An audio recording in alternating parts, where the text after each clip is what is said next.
तो चरणों में दियो चढ़ाओ, हम प्रेम दीवानी है, वो प्रेम दीवाना, वो प्रेम दीवानी है, वो प्रेम दीवाना।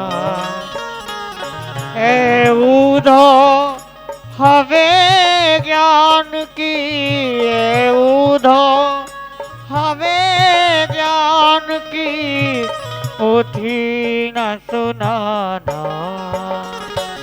हम प्रेम दीवानी है, वो प्रेम दीवाना।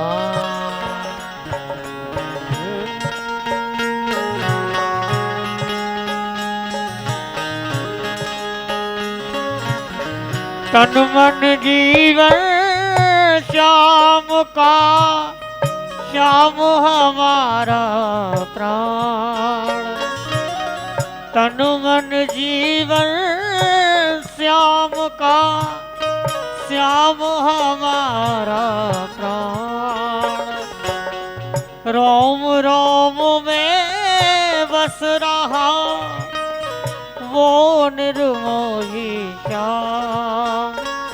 कहियो जी इस योग का नहीं कोई ठिकाना, हम प्रेम दीवानी है, वो प्रेम दीवाना।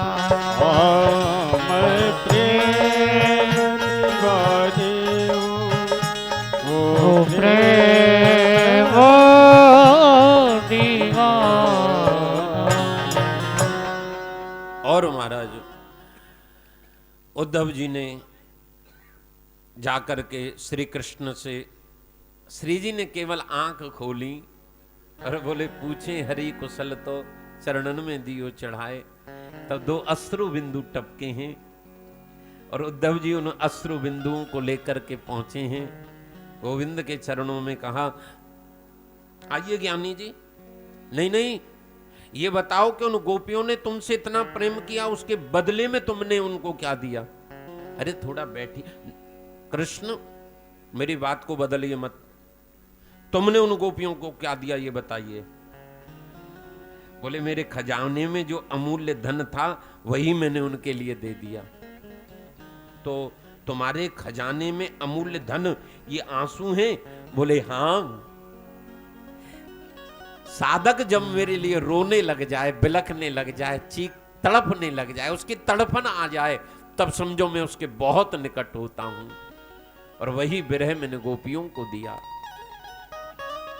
और देख अब तू इस ब्रह्म को बेच, मुझे बेच, और बेच करके गोपियों को कहना ठीक है तुमने प्रेम किया, उसके बदले में अब हम तुम्हें ये मूल दे रहे हैं। तो मूल तो क्या, ब्याज की भी पूर्ति नहीं पड़ेगी। इस त्रिलोकी के मालिक को बेच करके भी आप सोचिए। तो भैया मैं तो उन गोपियों का हमेशा ऋणी रहूंगा। तस्मात् ज्योतिर्भवे द्वेदा राधा माधव रूपकम। और फिर श्री युगल दर्शन कराया गोपियों का। उद्धव जी के अंदर जो ज्ञान का अभिमान था उसमें भक्ति का पुट लगाया। ठीक है महाराज, अब ये तो ब्रज की लीलाएं हैं, चलती रहेंगी। अब चलें भगवान की ससुराल विवाह के लिए। प्यार से बोलो जय श्री कृष्ण।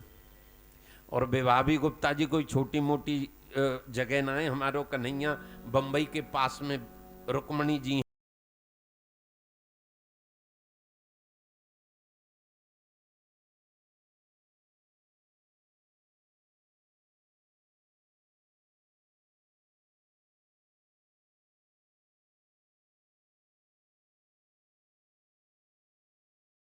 आए हो। आप तो रोए रोए से है कर रहे हो। सब जय बोलो ना, लगे कि तुम बराती हो। बोलो नंद के लाला की। इतनी आवाज तो दो मैया लड़ रही होती ना बेकर के दिखा देती हमारे ब्रज में। और तुम इतनी बैठी हैं फिर ना बोलो जा रहो। बोलो नंद के लाला की। हाँ अब तो लगे कि तो महाराज भीष्मक राजा हैं कुंडनपुर के, उनकी लक्ष्मी देखिए कभी गर्भ में वास नहीं करती। रुक्मी, रुक्मरथ, रुक्मबाहु, रुक्मेश पुत्र हैं लेकिन बेटी नहीं है। सरोवर में स्नान करने गए, कमल के फूल पर बेटी को देखा और उसे घर लेकर के आए, पढ़ाया लिखाया, विदुषी बनाया। और फिर महाराज कुंडनपुर से भगवान ने पत्र रुक्मणी जी ने पत्र भेजा है। और पत्र में क्या लिखा है? श्रुत्वा गुणान भुवन